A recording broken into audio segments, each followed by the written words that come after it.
2018 সালের নির্বাচন পরবর্তী দমনপীড়ন এবং 2024 সালের জুলাই আন্দোলন নিয়ে বিস্ফোরক তথ্য দিয়েছেন পুলিশের সাবেক মহাপরিদর্শক আব্দুল্লাহ আল মামুন। আন্তর্জাতিক অপরাধ ট্রাইব্যুনালের একটি মামলায় দেওয়া জবানবন্দিতে তিনি বলেন, 5 আগস্ট দুপুর 12:30টার মধ্যে বুঝে গিয়েছিলাম শেখ হাসিনার সরকার ক্ষমতায় টিকতে পারবে না। চলতি বছরের 24 মার্চ ঢাকার মুখ্য মহানগর হাকিম আদালতে দেওয়া জবানবন্দিতে চৌধুরী মামুন বিস্তারিতভাবে তুলে ধরেন আন্দোলন দমন, সরকারের সিদ্ধান্ত, বাহিনীগুলোর ভূমিকা ও নিজ অবস্থান নিয়ে। তিনি বলেন, 4 আগস্ট প্রধানমন্ত্রী শেখ হাসিনার সভাপতিত্বে অনুষ্ঠিত জাতীয় নিরাপত্তা কমিটির বৈঠকে তিনি, আইনমন্ত্রী, স্বরাষ্ট্রমন্ত্রী, 3 বাহিনীর প্রধান ও র্যাবের ডিজি উপস্থিত ছিলেন। আন্দোলন প্রসঙ্গে আলোচনা হলেও সরকার তখনও পতনের আশঙ্কা করছিল না।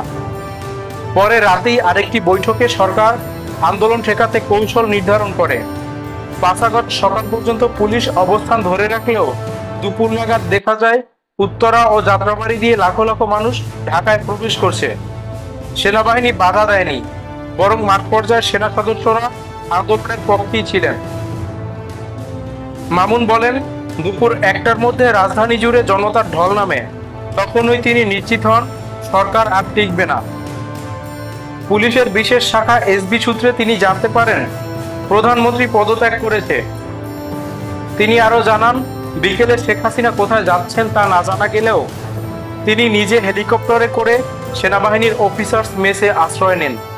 জবানবন্দির শেষ অংশে চৌধুরী মামুন বলেন, সরকারের নির্দেশে এবং অতি উৎসাহী পুলিশের কিছু কর্মকর্তার নেতৃত্বে বল প্রয়োগ, গুলি ও নির্যাতনের মাধ্যমে জন আন্দোলন দমন করা হয়েছে।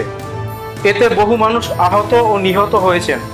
সাবেক আইজিপি হিসেবে আমি লজ্জিত, অনুতপ্ত এবং জাতির কাছে ক্ষমা প্রার্থী।